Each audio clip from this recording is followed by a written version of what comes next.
Toy izao ndraiky avana ny teny zaraina zay omenantsika anio. IALAO ny fitiavan-tena, toetra tsy mendrika ny fitiavan-tena.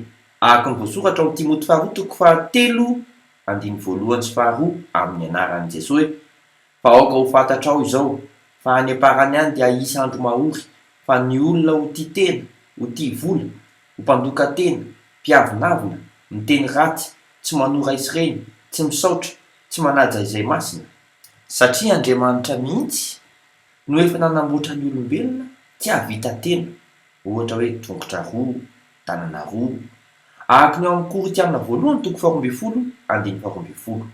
Amin'ny anaran'i Jesosy hoe: fa tahaka ny tena iray ihany, anefa ny maro ny momba ny tena, ary ireo rehetra momba ny tena ireo dia na dia maro aza dia tena iray ihany, dia tahaka izany koa Kristy. Mivonona irasaina amin'ny hafa e. Vavaka isika. Raha eo, mifona aminao izahay fa mihamaro ny olona mitia tena. Ampio izahay mba hifampivavaka, hifanohana, hijobo vavolombelon'ny fampihavanana. Amin'ny anaran'i Jesosy Kristy velona avy any Nazareta. Amen. Mandra-peona tompoko.